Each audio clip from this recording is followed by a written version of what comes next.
মুর্মু ঘোড়াডুবি।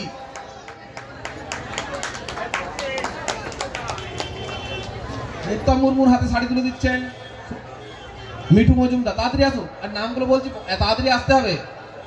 ও দিদি এতক্ষণ সময় নিয়ে চলবে না, তাড়াতাড়ি আসতে হবে। নাম না থাকলে আসবেন না।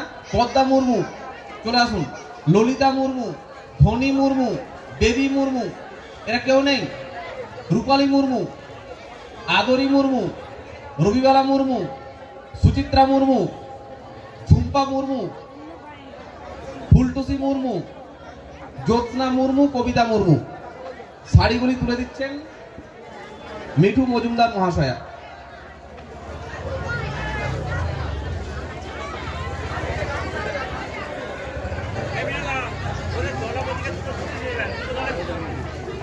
আপনাদের দলে কারা আছে? ওই যে দুজন পুরুষ কে আছে, থামসা হয়ে যাচ্ছিল, ওদেরকে ডাকুন, দেখে আনবেন।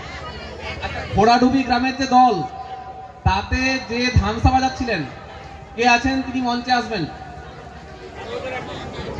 ঘোড়াডুবি গ্রামের যে সম্প্রদায়, তাদের দলে যিনি ধামসা বাজাচ্ছিলেন তিনি মঞ্চে আসবেন।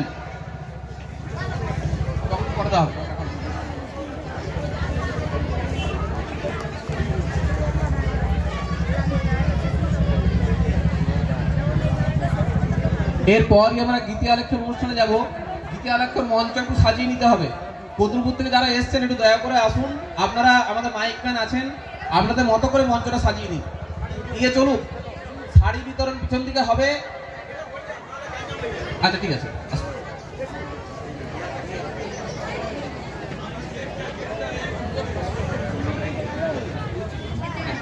আচ্ছা দুটি ধুতিটা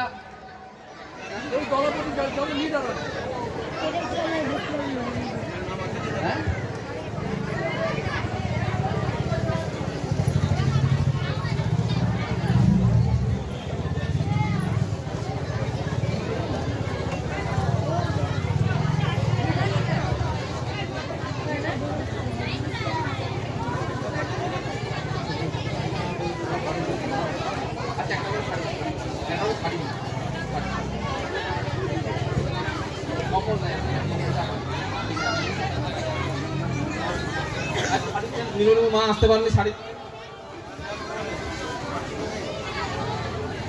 আচ্ছা এটা ধুতি দিতে হবে। দুটো ধুতি দাদা, প্রতিদা দুটো ধুতি আনুন।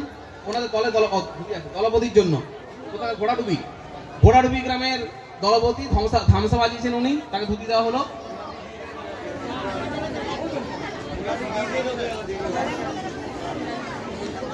হ্যাঁ হ্যাঁ